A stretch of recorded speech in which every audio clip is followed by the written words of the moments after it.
Let's take a closer look. We're here at Universal Studios, Florida to check out some new scare zones for Halloween Horror Nights 27 that have recently popped up. Hi everybody, welcome to the world of Micah. Halloween Horror Nights 27 is just around the corner and some new scare zones have just popped up here at Universal. So let's travel around and look at these new scare zones.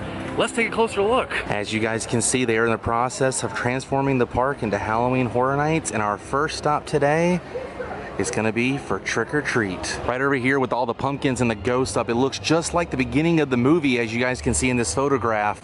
Amazing. They did such an amazing job. And I can't wait for nighttime at Halloween Horror Nights and see all these jack-o'-lanterns light up.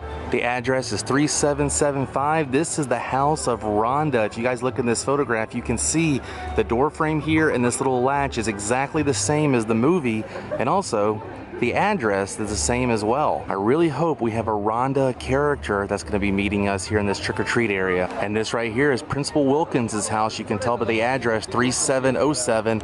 And look at the top right here, it's almost identical, just like in the movie. And you guys know that famous scene right here on the steps where Mr. Wilkinson's and the kid is sitting right next to him, and he tells him, you should have checked your candy. And the kid starts projectile vomiting as Mr. Wilkins is carving a pumpkin. It's a pretty terrifying scene, if I do say so myself, but this looks just like the movie. And here is mean old Mr. Krieg's house, house number 3765. Look at the door and look at this photograph I found. It's identical. They did such an amazing job. From the bottom right here to the lines right here, it's really difficult to get a good shot from the movie because it's so dark, but man, Universal Creative nailed it.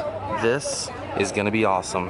And if you remember in the beginning of the movie, all these ghosts were right in front of the main house from that opening shot, and there it is, right there. They even have the exact skull ghoul that was hanging on their front door. This house is number 3742. Now remember, the blonde lady and her husband were arguing about taking down the Halloween decorations, and he warned her not to blow out the jack-o'-lantern because it's tradition, but she did it anyways, and well, you guys know exactly what happened to her as she started pulling down the sheets off these ghosts. Let's just say Sam got his revenge. If you look straight ahead, check that out. Looks just like a familiar friend, doesn't it? To tell you the truth, guys, I'm very excited for this scare zone area. I believe this one's probably gonna be one of my favorites. And now we're in New York to find some stuff from The Purge. Ooh, I can already see some stuff over here. Yeah, I really think that could do the job if somebody was trying to get into my apartment. I mean, look at the barbed wire, they got bicycles.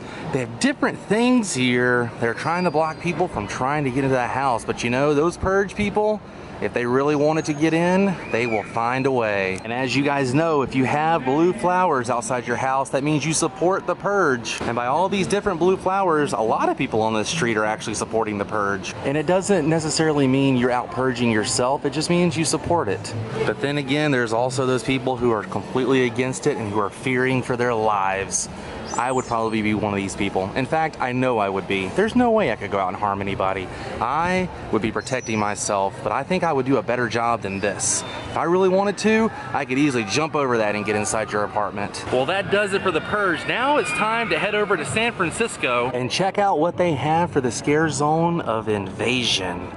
Look at this spacecraft. It just crashed right here.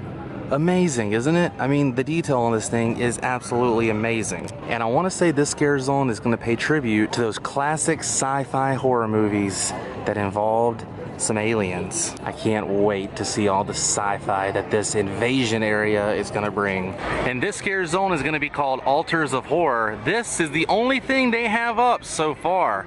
I'm pretty excited to see exactly what's going to be in this area once they get everything, you know, set up. And right here on Hollywood Boulevard will be the Festival of the Deadliest. And so far there is absolutely nothing out here for the Festival of the Deadliest, but I imagine it's gonna pop up very soon. So far, Halloween Horror Nights 27 is looking like it's gonna be a pretty awesome time. And I'm looking forward to being here almost every single night of the event. And I'm sure you guys are looking forward to it as well. But that's a wrap on this episode of World of Micah. I hope you guys had a lot of fun fun watching and taking a closer look at a few scare zones that have already popped up here at Universal Studios for Halloween Horror Nights 27. I'll see you on the next episode. Stay weird. Goodbye.